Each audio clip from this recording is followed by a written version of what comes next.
이미지는 한국 사람들에게 어떻게 다가오나요? 간단합니다. 그는 잘생기고 유명하며 고향을 사랑하며 의지가 있고 축구를 잘합니다. 이런 이유만으로도 손흥민은 많은 한국 부모들이 자녀에게 본보기로 삼고 싶어하는 모범생이 되었습니다. 한국의 자랑인 그는 세계 최고의 축구 리그인 프리미어리그에서 인상 깊은 경력을 거듭하고 있습니다. 축구만이 아니라 손흥민은 정말로 뚜렷한 흔적을 남겼습니다. 초창기에 그의 골수를 손가락으로 셀 수 있을 때부터 지금은 그 숫자가 크게 늘었습니다. 8년 동안 토트넘 호스퍼에서 프리미어리그에 출전한 그는 해리 케인과 함께 많은 상대팀들이 움츠러드는 두 선수가 되었습니다.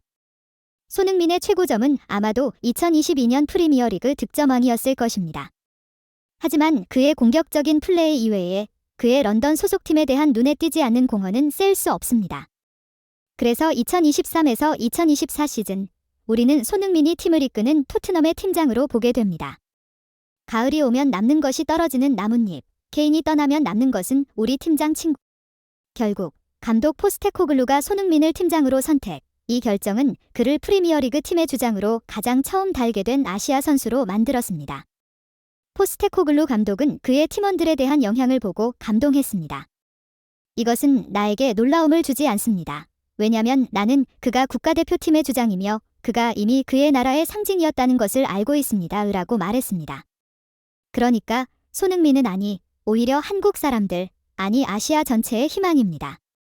프리미어리그에서 아시아 선수 최초로 200골을 기록한 후 손흥민은 나는 모든 아시아 선수, 특히 한국에서 이 기록을 보고 그들도 할 수 있다는 자신감을 가질 수 있기를 바랍니다.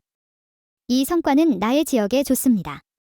나는 젊은 선수들을 돕기 위해 모범이 되는 큰 책임이 있습니다. 나는 그들이 아시아 선수가 프리미어리그에서 훌륭한 일을 할 수 있다는 것을 믿게 하고 싶습니다. 라고 말했습니다. 한국에서는 남성들이 21개월 동안 군 복무가 의무적입니다. 28세 이전에 K-팝의 왕인 지드래곤이던 누구든지 그 규정은 변함이 없습니다. 하지만 손흥민은 몇몇의 예외적인 경우 중 하나입니다. 2018 아시안 게임에서 역사적인 금메달과 주장의 완장으로 그의 모국을 남자 축구의 최고점으로 이끌어 그때의 주도적인 역할, 특히 결승전에서 일본을 상대로 그가 한두 골 어시스트가 가장 돋보였습니다. 그의 선수 생활에서 최고의 순간은 모든 한국 사람이 이 탁월한 아이가 자국의 영광을 가져온 걸 면밀히 지켜보는 거였습니다. 그가 그의 고향에 대한 사랑을 이해하려면 지난 8년간을 3번의 월드컵을 위해 보낸 경험으로 3번이나 슬픔을 토해냈던 그의 모습을 보면 알 수 있습니다. 2014년 월드컵에서 22살인 손흥민은 그룹 스테이지 모든 경기에 출전하고 그의 첫 골도 넣는 성공적인 데뷔를 했습니다. 그해 그는 최선을 다했지만 그의 팀이 조기에 귀국해야 하는 현실을 직접 보면서 눈물을 흘렸습니다. 4년 후 이 눈물은 러시아에서 다시 흘러내렸습니다. 2018년 월드컵에서는 한국 대표팀의 리더로서 그의 이름은 이미 세계 축구 지도에 알려져 있었고 전년 토트넘에서 부상한 그의 훌륭한 성과로 입증되었습니다. 그러나 하나의 손흥민만으로는 한국이 기적을 일으킬 수 없었습니다. 사실 이번에는 4년 전보다 더욱 슬펐습니다. 처음 두 경기를 모두 패하고 한국은 다시 그룹 스테이지에서 탈락 위기에 처하고 결승전의 상대는 강력한 독일 팀이었습니다. 멕시코와의 경기가 끝난 후 손흥민은 탈의실에서 우는 모습이 카메라에 잡혔습니다. 그 후 그는 문재인 대통령과 만날 때 얼굴이 빨개진 채로 나타났습니다. 그리고 손크라이즐라는 표현이 탄생했습니다. 우수한 독일을 이긴 것은 기적적이지만 결과는 달라진 것이 없었습니다. 그들은 그룹 3위로 끝났고 손흥민은 다시 울었습니다. 그러나 그는 멈추지 않았습니다. 2022년 월드컵에서 그는 다시 그곳에서 그의 손에는 주장 완장이 있었습니다. 그의 선수 생활에서 처음으로 손흥민은 그가 국가대표팀을 월드컵 그룹 스테이지를 통과하게 한 것을 자랑스럽게 느낄 수 있었습니다. 사실 그 과정은 그에게 쉽지 않았습니다. 모든 것은 마지막 순간에 그룹 스테이지 마지막 경기에서 크리스티아노 호날두와 포르투갈을 상대로 펼쳤습니다.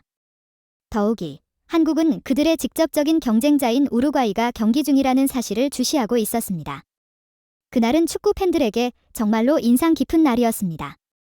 호날두가 터널에서 걷고 치는 모습부터 한국 선수들이 그들의 기회를 휴대폰으로 확인하는 순간에 이르기까지 우루과이가 추가골을 넣지 못하자 환호하는 순간까지 말이죠.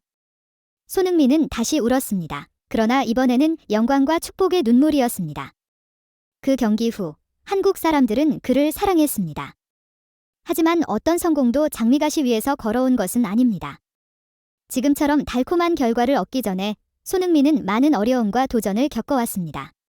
그의 아버지가 그의 성공 과정을 가장 잘 알고 있습니다.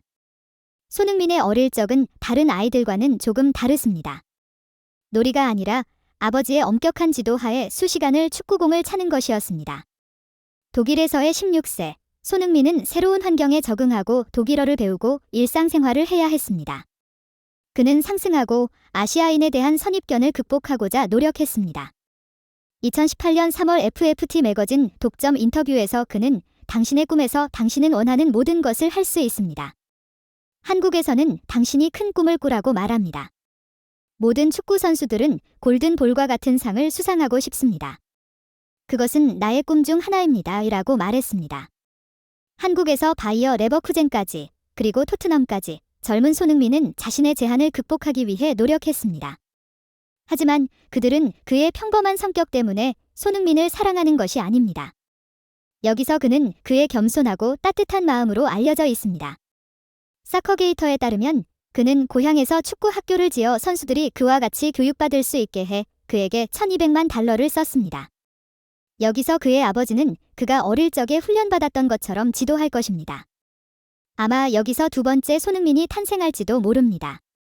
2020년 그와 그의 주전 박지성은 이익이 없는 굿 네이버 인터내셔널에 적극적으로 기부하여 코로나 바이러스 영향을 받은 한국의 피해자들을 돕고 있습니다. 손흥민은 나는 이것이 바이러스가 퍼지지 않도록 도움이 될 것이라고 바랍니다. 특히 취약한 사람들이 도움과 보호를 받을 수 있기를 바랍니다. 라고 말했습니다. 1년 후 그는 유엔의 세계 식량 계획의 세계적인 선의의 대사로서 그의 자선단체 활동을 계속했습니다.